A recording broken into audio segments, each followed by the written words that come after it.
Il y avait une fois, il y a très longtemps, une vieille femme que tout le monde disait être une sorcière et d'accord avec le diable. Et presque toutes les méchantes choses qu'on racontait sur elle étaient vraies. Un jour, une pauvre petite fille perdit son chemin dans les bois. Elle marcha tant qu'enfin, elle ne put plus faire un pas. Alors elle s'assit et se mit à pleurer, et elle pleura très très longtemps. Tout autour d'elle, il n'y avait que des arbres et des lianes. Le sol était recouvert de racines vertes, très glissantes, et les lianes s'y entrecroisaient à tel point qu'il y faisait très sombre. Elle était perdue dans les grands bois où grouillent les serpents. Tout à coup, comme elle était assise là, elle entendit près d'elle des bruits étranges, des bruits de chant et de danse. Elle se leva et marcha dans la direction d'où venaient ces bruits. Elle regarda à travers les branches et elle vit la vieille femme dont tout le monde parlait, chevauchant un balai et dansant en rond avec d'innombrables serpents et des crapauds. Les grands crapauds qui sont si laids, et ils chantaient tous ensemble. La petite fille immobile était hébétée de peur. Elle n'avait même plus la force de pleurer, mais la vieille femme avait vu remuer les feuilles, et elle s'approcha tout entourée de flammes qui jouaient autour d'elle, et elle demanda à la petite fille: « Que fais-tu dans le rasier ?»« Mère, j'ai perdu mon chemin dans les bois. »« Alors mon enfant, il faut me suivre chez moi, car si tu en avais l'occasion, tu me trahirais, tu me tuerais peut-être. » Lorsqu'elles arrivèrent à la maison de la sorcière, la pauvre fille était très fatiguée. Elle s'assit sur une calebasse qui servait de chaise à la sorcière. Puis elle vit celle-ci allumer de feu sur le sol de terre battue avec de la gomme à torche qui a l'odeur d'encens. Sur un des feux, elle posa un grand pot tout rempli de mamanchou, de Christophine et de beaucoup d'herbes dont la petite fille ignorait les noms. Et sur l'autre feu, elle fit bouillir quelques crapauds et un lézard de terre. À midi, la vieille femme avala tout cela, comme si ce n'était rien du tout.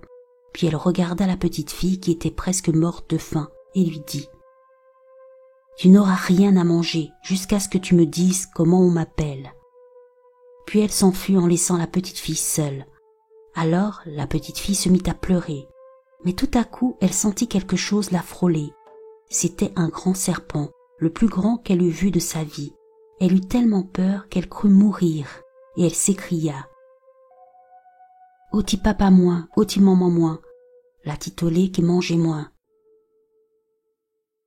Mais le serpent ne lui fit pas de mal. Il frotta seulement sa tête très doucement contre l'épaule de la petite fille et se mit à chanter. Alors la petite fille cria encore plus fort: « Oti papa moins, oti maman moins, la titolée qui mangeait moins. » Mais le serpent, frottant toujours sa tête doucement contre elle, continua à chanter.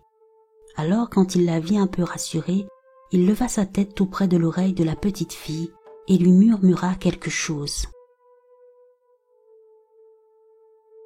Dès qu'elle entendit ce que le serpent lui avait murmuré, elle sortit en courant de la maison et s'élança dans les bois. Et là, elle se mit à demander à tous les animaux le nom de la vieille sorcière. Elle interrogea tous les animaux vivant à quatre pattes, tous les lézards et tous les oiseaux, mais ils ne savaient pas. Elle arriva à une grande rivière et elle questionna tous les poissons, et les poissons lui répondirent tous, l'un après l'autre, qu'ils ne savaient pas. Mais le siric, le petit crabe de rivière qui est jaune comme le plantain, le siric savait. Le siric était le seul être dans tout l'univers qui sut le nom de la sorcière, Dame Kélément. Alors la petite fille regagna la maison de la vieille en courant aussi vite que possible. Son petit estomac vide lui faisait si mal qu'elle savait qu'elle ne pourrait pas supporter la douleur encore longtemps. La vieille était déjà de retour, grattant du manioc pour en faire de la farine et de la cassave. La petite fille marcha droit vers elle et dit: « Donne-moi à manger, Dame Kélément. » Et soudain, deux étincelles enflammées jaillirent des yeux de la sorcière, et elle eut un sursaut si violent qu'elle se fracassa presque la tête contre les pierres sur lesquelles elle balançait ses peaux. « Enfant, tu m'as vaincu !» hurla-t-elle. « Prends tout, mange, mange, mange.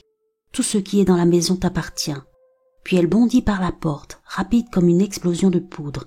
Elle sembla voler à travers les bois et les champs, et elle courut tout droit à la rivière, car c'était sous le lit de la rivière que le diable avait enfoui très profondément le nom qu'il lui avait donné, et elle s'arrêta sur les bords de la rivière et se mit à chanter. « Titiri, oh Titiri, dites-moi, est-ce un de vous qui a dit que je m'appelais Dame Kéléman ?» Alors les titiris et minuscules et transparents titiris répondirent tous ensemble, agrippés aux cailloux. « Non maman, aucun de nous n'a jamais dit que tu t'appelais Dame Kéléman. » « Kribiche, oh Kribiche, est-ce toi qui as dit que je m'appelais Dame Kéléman ?»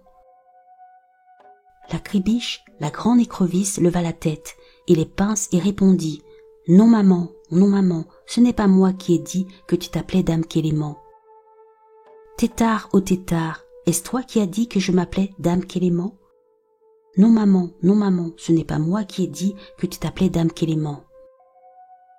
Dormeur, oh Dormeur, est-ce toi qui as dit que je m'appelais Dame Kéléman?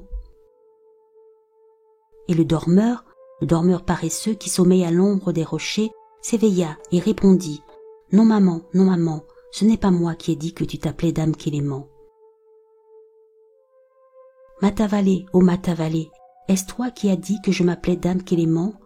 Et le Matavalé brillant qui scintille comme du cuivre lorsque le soleil se pose sur ses écailles, ouvrit la bouche et dit « Non maman, ce n'est pas moi qui ai dit que tu t'appelais Dame Kéléman. » Millet, bouc, pisquette, zanguille, habitants, est-ce l'un de vous qui a dit que je m'appelais Dame Kéléman?